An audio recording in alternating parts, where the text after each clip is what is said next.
గుమగుమల వంటలే వంటలే తెరకొట్టే కారం రంగు రుచి ఆచి కారం పొడి. ఉపరితల ఆవర్తన ప్రభావంతో రాష్ట్ర వ్యాప్తంగా పలు చోట్ల వర్షం కురిసింది. ప్రధాన రహదారులన్నీ జలమయమయ్యాయి. రోడ్లపై మోకాల్లోతు వరద చేరడంతో వాహనదారులు తీవ్ర ఇబ్బందులు పడ్డారు. పలు గ్రామాల్లో వాగులు వంకలు పొంగి పొర్లుతున్నాయి. వికారాబాద్ జిల్లాలోని కోట్పల్లి ప్రాజెక్టు ఉప్పొంగడంతో నాగసంబంధర్ వద్ద తాత్కాలికంగా ఏర్పాటు చేసిన రోడ్డు కొట్టుకుపోయింది.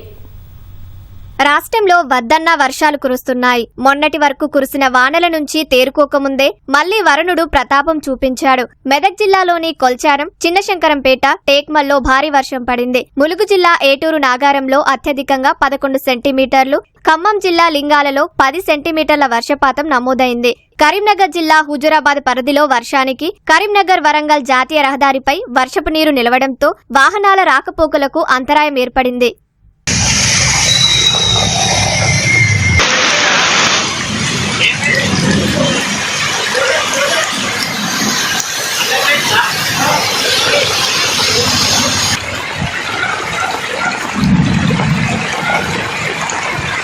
వికారాబాద్ జిల్లాలో రాత్రి నుంచి కురుస్తున్న వర్షానికి లోతట్టు కాలనీలు జలమయమయ్యాయి. తాండూరు కాగ్న నది, బషీరాబాద్ పెద్ద చెరువు, పెద్దములు మండలం కందనెల్లి వాగు ఉధృతంగా ప్రవహిస్తున్నాయి. కోట్పల్లి ప్రాజెక్టు ఉప్పొంగడంతో నాగసంబంధర్ వద్ద తాత్కాలికంగా ఏర్పాటు చేసిన రోడ్డు కొట్టుకుపోయింది. వాగు దాటకుండా ప్రజలను అధికారులు అప్రమత్తం చేశారు. కామారెడ్డి జిల్లాలోని 2 గంటల పాటు ఉరుములు మెరుపులతో భారీ వర్షం కురిసింది.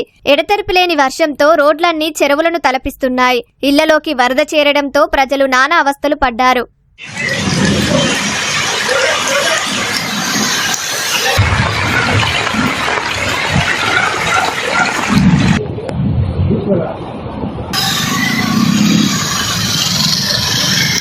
హైదరాబాద్లోని పలు ప్రాంతాల్లో ఉదయం కురిసిన వర్షానికి రహదారులపై నీరు నిలవడంతో వాహనదారులు ఇబ్బందులు పడ్డారు.